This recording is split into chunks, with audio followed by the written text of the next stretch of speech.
lagi siyang kakabahan sa kakaisip sa iyo. Hello mga guys, kumusta kayo? Panibagong araw, panibagong video na naman tayo. And sa araw na ito ay isa na namang video ang aking ituturo sa inyo na simpleng gabay o simpleng pamamaraan na makakatulong sa atin. At bago ang lahat, gusto ko lang mag-disclaimer sa mga taong hindi naniniwala at hindi gusto ang mga kagaya nitong video.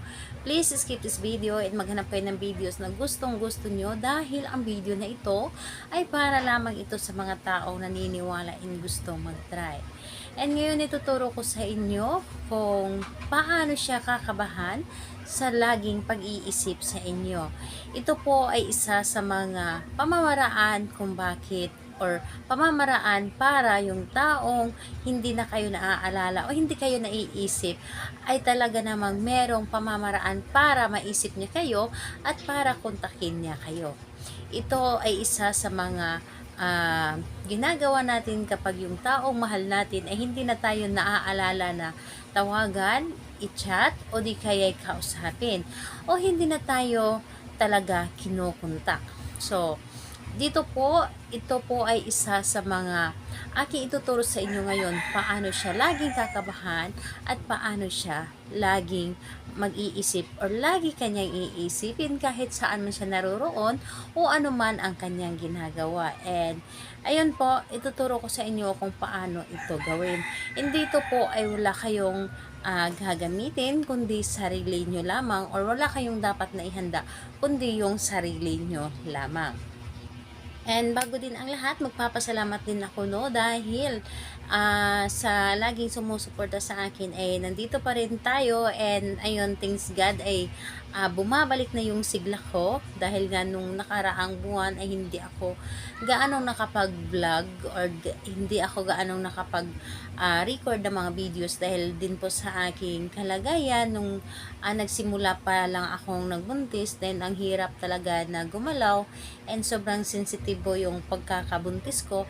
And ngayon, thanks God, ay ito na muli, bumabalik na habang papalaki yung tiyan ko and bumabalik muli yung sigla ko and hindi ko na nararamdaman yung dating nararamdaman ko nung nagsimula pa lamang akong nagbuntis. And ayun, ito na ulit ako na magtuturo sa inyo and haharap muli sa inyo na masigla na, hindi na katulad ng dati na sobrang matamlay and ayun po, sobrang wala po talagang gana igalaw dahil din po sa dinadala kong baby na sobrang sensitive ko po magbuntis. So, ayun po, dito po ay sa ngayon, ito na, magtuloy-tuloy na din po tayo na magtuturo sa inyo and ito, ituturo ko sa inyo paano kakabahan yung partner ninyo, makakabahan yung taong minamahal ninyo sa kakaisip sa inyo. So, sana sabi ko na ay wala po tayong gagamitin or wala tayong ihahanda na gagamitin kundi sarili lamang. So, ganito lamang ang ating gagawin. Napakadali at napakasimple lamang. And syempre, pwedeng-pwede itong gawin sa parehasang kasarian. Sa babae ito babae and lalaki ito lalaki. And syempre naman sa ating babae at lalaki na nagmamahalan and nagkakalabuan. So, ayun po. Ang gagawin po natin, itong dalawang palad natin or dalawa nating kamay, ilagay yung lamang natin dito sa ating dibdib. So, ilagay lamang natin dito sa ating dibdib and pumikit lamang tayo. Pumikit lamang tayo at isipin mo ng buong puso yung taong mahal po ninyo. Isipin po ninyo ng buong puso ng taong sobrang mahal na mahal ninyo at sambitin po ninyo ng 7 ulit ang pagkasambit ng kanyang pangalan. Yes po, sambitin ninyo ng 7 ulit pangalan at apelyido ng taong iyong minamahal at sabihin mong kakabahan ka palagi sa kakaisip sa akin. Again po, pangalan at apelyido ng taong iyong minamahal, kakabahan ka palagi sa kakaisip sa akin.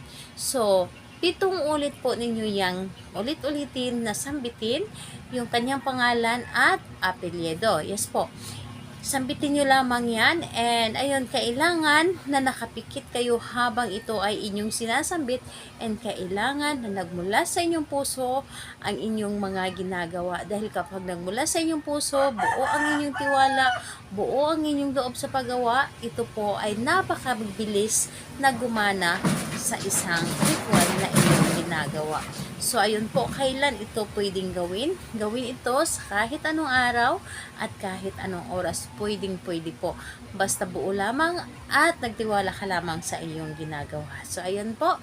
Salamat po sa inyo at kung may mga katanungan kayo, mag-comment lamang sa baba para ma-replyan ko po kayo kapag ako po ay may time. So, salamat po.